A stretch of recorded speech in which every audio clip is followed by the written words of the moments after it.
Here are the 5 most common mistakes that I see with slim guys who are trying to put on some muscle. Let's do it. So we're going to go from number 5 to number 1, okay? So number 5, we have lack of intensity in your training. A lot of times people go to the gym and they think they're training hard just because they kind of get a sweat going, but that's not necessarily the truth. You know, you really have to push yourself to your limit if you're going to see the results that you're looking for. You can't go in there and, you know, there's this new thing going on about it's not all about weight. As much as I agree, it's not all about weight, but you still have to challenge yourself. Even if you're a slim guy, you can't go to the gym and start curling the 5-pound dumbbells for 120 reps and think you're going to get big, okay? It's just not how it works. It's an unfortunate reality. And trust me, I prefer lifting lighter weights than heavy weights because you get to avoid injury. And honestly, I just prefer the pump over like the single rep maxes that you get when you do heavy weight. So when it comes to intensity, you want to make sure that it exists. So I think the best course of action would be something like aim for 12 reps and pick a weight that you actually aren't able to get to 12 reps with, if that makes sense. So for example, we'll use a bicep curl. If you weigh 150 pounds and you start curling the 20s, okay? With good form, if you can't hit 12 reps, then that's a good weight for you. If you get really, really close to 12 reps, that's a really good weight for you. As soon as you hit 12 reps, in order to continue challenging yourself, you need to up the weight. I'm not saying you go from 20 to 40. I'm saying you go to the next increment up. So in this case, 25. So go from 20 to 25. Once you hit 12 reps again, go up. That's how you can increase the intensity without doing anything crazy. And then you can fix that lack of intensity that you might not have if this is one of your problems. Number 4, it's actually the opposite in this case. So this might be the fact that you are overtraining.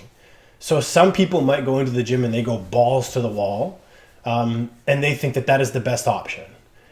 It could be the best option, but it's not going to work for everybody. And in reality, it has everything to do with your recovery.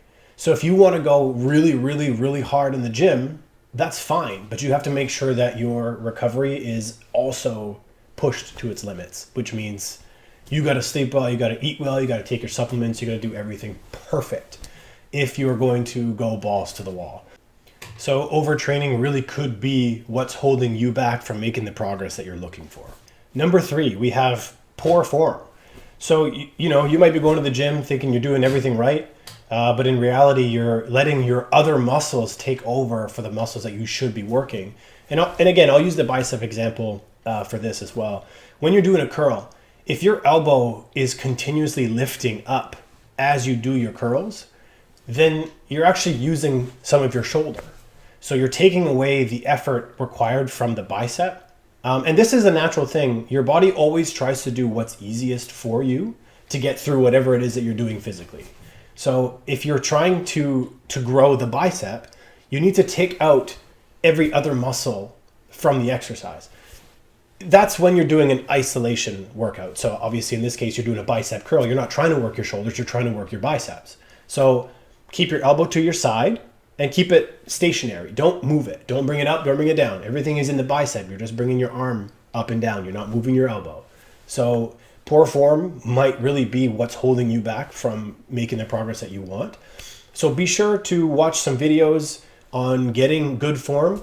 You know, there is a lot of misinformation out there, unfortunately. So it might be hard if you don't really know what you're looking for. But there are a few people that you can actually look into that will guide you with proper form. Either that or you can do a lot of reading. There's tons of information online. But I definitely suggest fixing your form because that might really be what's holding you back. Number 2 is skipping your protein. In a lot of cases, people tend to focus on calories more than they focus on protein. Calories are going to help you gain weight, but what kind of weight are we talking? Protein needs to be high, and it needs to be at a number that's good for your body to build tissue, to build muscle tissue, as opposed to just getting food in. Because then you get into the realm of dirty bulking, and dirty bulking can help you gain weight, But in most cases, it's not the kind of weight that you want. And you definitely don't want to keep the excess body fat that you get from just focusing too much on calories, okay? So a mistake that you might be making is the amount of protein you're consuming could be pretty low, okay? So just an example, if you weigh 150 pounds and you want to weigh, I don't know, 180 pounds, well, you probably shouldn't be having 110 grams of protein a day. In my opinion, I think at the very, very least, you should be doing about a gram per pound, but not of your current body weight, of the body weight you want to be. So if you weigh 150 again, you want to be 175, then aim for 175 grams of protein in a day. Some people might say it's too much. Some people might say it's not enough. You're going to get a lot of opinions. This is just mine from experience with training my clients and training myself. Learning how to gain weight, I really did focus on protein consumption, and it helped a lot. It helped me a lot. It helped my clients a lot, and I definitely suggest keeping it at around a pound or a gram per pound for the body weight that you want to be, not the body weight that you currently are. Okay, so that's number 2. And number 1 really is the biggest one, and I did just kind of cover it. It's actually calories. You might be lacking calories. So yes, the amount of protein that you consume is very, very important, but the only way you're going to gain weight, period, is if your calories bring you into a surplus. Okay, you need to be in a surplus of calories to gain weight. It's just science. It's just math, whatever you want to call it. I think it's really important that you get the right number of calories for you, as opposed to the calories that somebody else, like your buddy Ricky, might be doing. You know, he might be 150 pounds, he might be consuming 3,000 calories. But you'll notice that Ricky is either a very, very hard gainer or he's getting fat. So like everything is very subjective. It's very personal to the individual going through the journey. So when we're focusing on calories, obviously you have to be in that surplus. But my suggestion is to go into a surplus that's not 1,000 calorie surplus. It's a 500 calorie surplus. This way, when you grow, you can grow lean instead of having to worry about getting a bunch of body fat that you're going to have to get rid of in the future. It just adds more effort to what you're already having a tough time gaining weight, and you obviously want to gain the right weight. You don't want to just gain weight, okay? If you spend the next 6 months in a dirty bulk with a calorie surplus of 1,500, obviously you're going to get fat.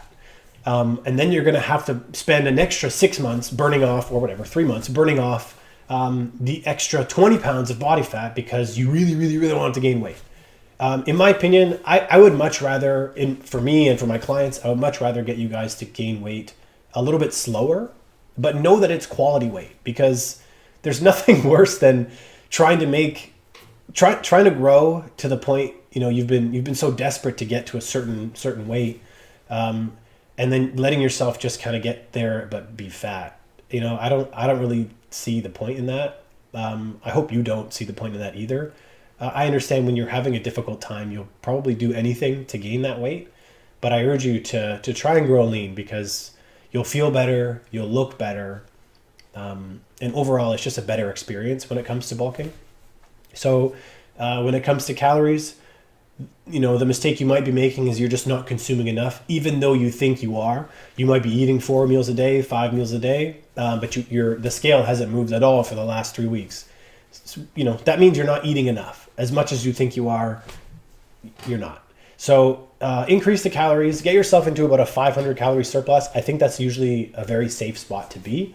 Grow lean, don't grow fat, and fix the calories, okay? Because that might really be holding you back. There you have it. Those are my 5 tips for the 5 most common mistakes that I feel slim guys make when they're trying to gain muscle tissue. If you like this video, give me a thumbs up, maybe comment if you'd like, and stay tuned for the next one. Thanks.